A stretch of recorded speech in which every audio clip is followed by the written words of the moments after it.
안녕하세요. 알아두면 쓸만한 지식, 어디 가서 아는 척하기 좋은 이야기거리들을 소개해드리는 쓸만한 지식사전입니다. 이스라엘과 하마스의 전쟁을 계기로 이스라엘의 방위력에 세계의 관심이 쏠렸습니다. 실제 어느 정도인지 오늘 살펴보겠습니다. 그리고 프로그램 후반에 이건 몰랐네 코너가 이어집니다. 미국 상위권 대학에는 공립대학이 있다, 없다 한번 생각해보셨다가 정답 맞춰보세요. 자, 지금 시작합니다. 지난 7일 새벽 팔레스타인 무장정파 하마스가 대대적인 공세를 펼치기 전까지 이스라엘 정치권은 극심한 혼란을 겪고 있었습니다. 나라 전체가 들썩일 정도로 파장이 상당했는데요. 베냐민 네타냐후 총리가 사법부를 무력화하는 입법을 강행한 사법파동, 그리고 총리 기소 사태까지 몰고 온 총리 개인 비리 등 각종 이슈로 치고받고 싸웠습니다. 급기야 미국 정부도 사법부 무력화를 비판하면서 네타냐후의 이스라엘 정부와 거리를 두는 상황이었는데요. 이스라엘은 그야말로 내후 외환을 자처한 형편이었습니다. 하지만 하마스가 기습하는 사태가 터지자 군을 중심으로 이스라엘 정치권과 온 사회가 머리를 맞댔습니다. 안보가 무너지면 끝이라는 걸 경험으로 알고 있어서인데요.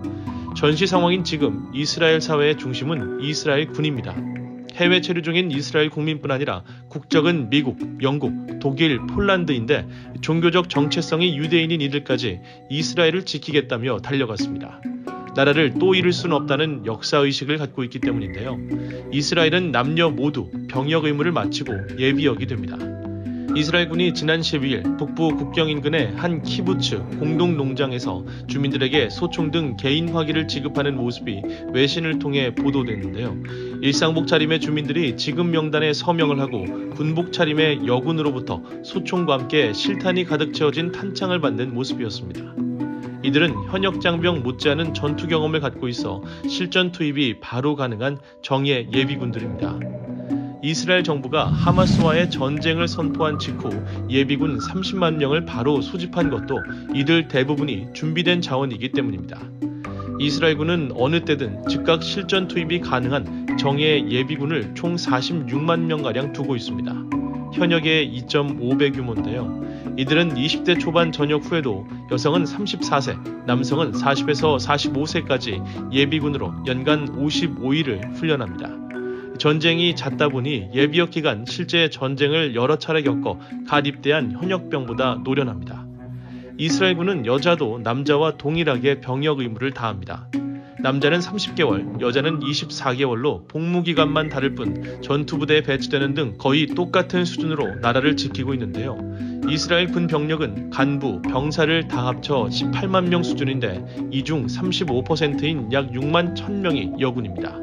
이 가운데 여성 전투병은 2004년 50명 수준에 불과했지만 자원자가 꾸준히 늘어나 현재 2,500명에 달합니다.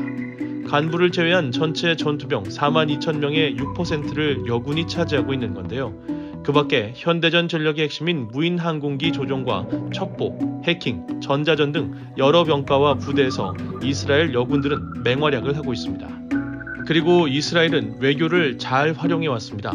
2차 대전 후 독립국가 건설을 위해 당시 영국 도움을 받았고요. 1953년 수에즈 운하 전쟁 전후로 세계 정치의 주도권이 미국으로 넘어간 뒤에는 유대인 커넥션 등 모든 자원을 총동원해 정치, 군사, 경제 등으로 미국과 긴밀한 관계를 맺었습니다.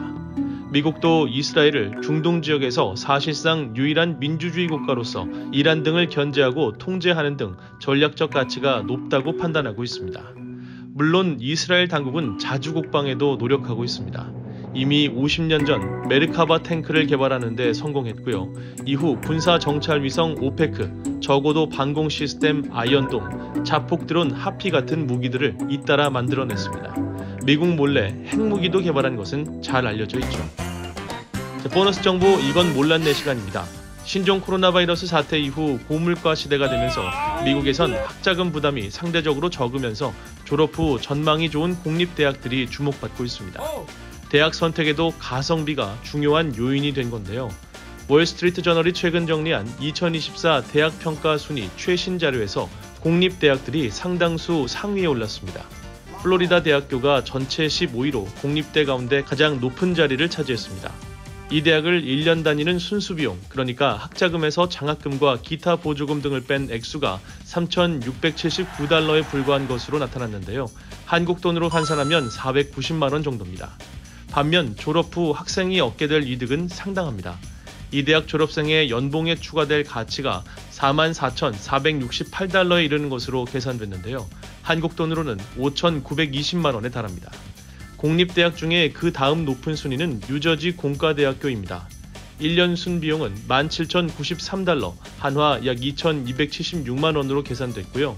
졸업 후 연봉에 추가되는 가치는 56,495달러, 한화 약 7,520만 원에 이르렀습니다. 이 두 대학을 포함한 공립대 탑10을 소개해드리면요. 3위는 앤아버에 있는 미시간 대학교, 4위는 플로리다 인터내셔널 대학교, 5위 일리노이 대학교 어베너 샴페인이고요. 그 다음 텍사스 A&M 대학교, 조지아 공과대학교, 유타 대학교, 코네티컷 대학교, 바루크 칼리지 순입니다. 여러분은 어떻게 생각하시나요? 학생의 능력이 동일하다면 비용이 많이 들더라도 아이비리그를 비롯한 유명 사립대학에 가는 게 좋을까요? 아니면 가성비 좋고 이름도 있는 공립대학에 가는 게 좋을까요? 아래 댓글란에 여러분들의 의견을 적어주세요. 자, 오늘 쓸만한 지식사전은 여기까지고요. 다음 시간에 더 알찬 내용 가지고 찾아뵙겠습니다. 다음에 또 만나요.